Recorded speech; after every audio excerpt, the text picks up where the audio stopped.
Γεια σας, καλώς ήρθατε στο κανάλι μου. Πάμε σήμερα να φτιάξουμε μπισκότα μήλου. Γίνονται φανταστικά και είναι πανεύκολα. Μην ξεχνάτε να κάνετε κοινοποίηση στα βίντεό μου, να κάνετε γραφούλα στο κανάλι μου. Ό,τι θέλετε να έρθετε στις ομάδες μας, μαγειρικές απολαύσεις και Γιώργος όλες μαγειρικές απολαύσεις. Γράψτε μου ένα σχόλιο από πού με βλέπετε ή αφήστε μου μια καρδούλα γιατί με βοηθάτε πάρα πολύ με αυτό. Και τώρα πάμε να σας δείξω την εκτέλεση και τα υλικά. Καταρχήν θα πρωτοποιήσουμε ένα μήλο. Έτσι, ένα μέτριο μήλο.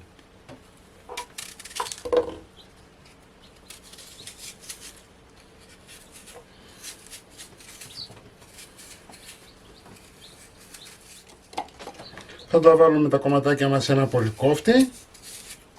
Ωραία.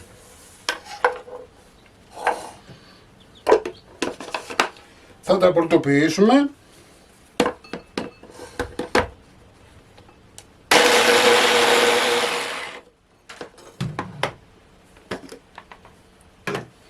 Θα πάρουμε ένα μπολ.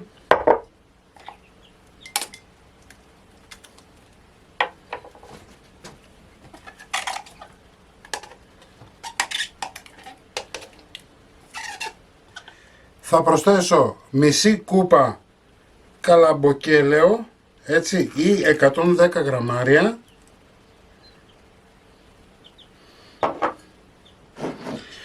Μία κούπα ζάχαρη ή 220 γραμμάρια. Μία τσιμπιά αλάτι.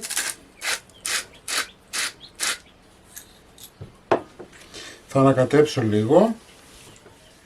Εδώ έχω 2 κουταλάκια του γλυκού κανέλα. Συνεχίζω λίγο το ανακάτεμα με τον αυγουδάρτη μου. Έτσι, 2 κουταλάκια κανέλα έβαλα. Εδώ έχω μισή κούπα χυμό πορτοκάλι και μισή κουταλιά του γλυκού σόδα. Ανακατεύω λίγο. Ωραία.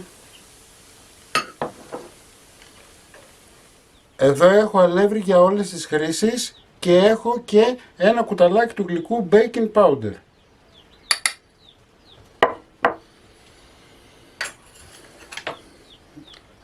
Ανακατεύω λίγο, να πάει το baking παντού.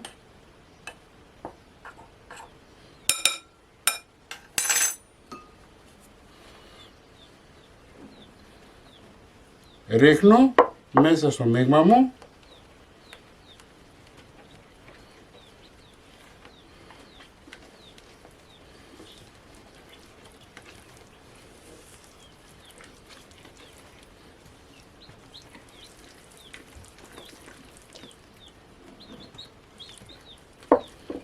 Ωραία.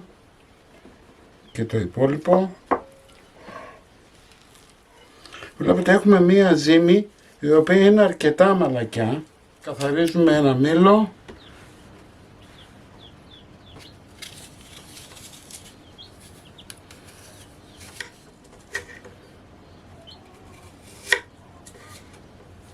Το κόβουμε σε μικρά κομματάκια.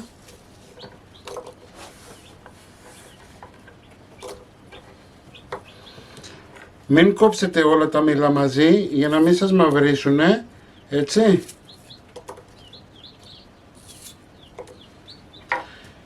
Μισό μήλο την κάθε φορά, μέχρι να φτιάξουμε τα μπισκότα μας όλα. Ανάψτε το φούρνο σας σε 180 βαθμούς αντιστάσεις πάνω κάτω. Ωραία. Θα πάρουμε το ταψί μας, στο οποίο έχω βάλει λαδόκολλα. Εδώ έχω ένα τσερκάκι. Μπορείτε να κάνετε ένα στρογγυλόκι με μία λαδόκολλα, έτσι, δεν χρειάζεται, δηλαδή αν δεν έχετε τσέρκι δεν υπάρχει πρόβλημα. Λοιπόν, βάζουμε το τσέρκι, βάζουμε γέμιση, ζύμη μας από αυτή που φτιάξαμε πριν και λίγο ακόμα.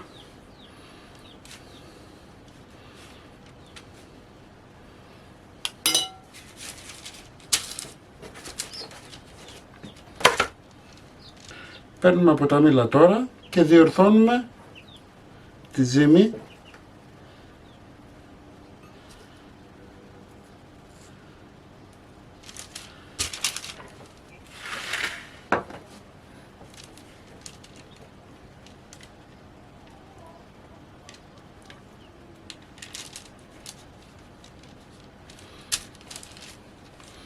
Και το πρώτο μας είναι έτοιμο.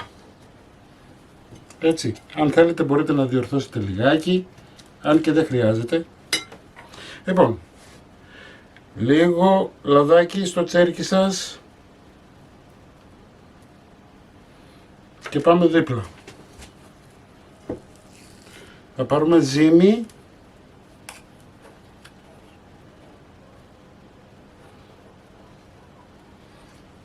λίγο ακόμα.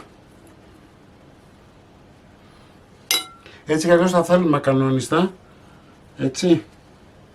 Και τώρα βουτάτε μήλα μέσα στη ζύμη για να διορθώσετε και το στρογγυλό, αλλά και να πάει και μήλο παντού.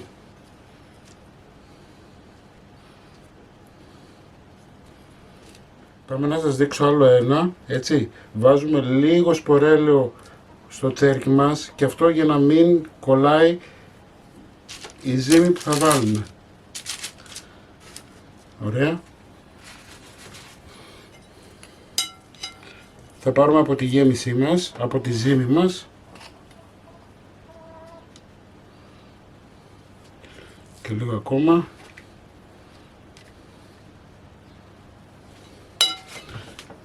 Μήλα. Γι' αυτό σας είπα μην τα κόψετε όλα μαζί τα μήλα. Θα βάζετε, όταν τελειώσουν αυτά θα κόψετε το επόμενο μισό για να μην σας μαυρίσει.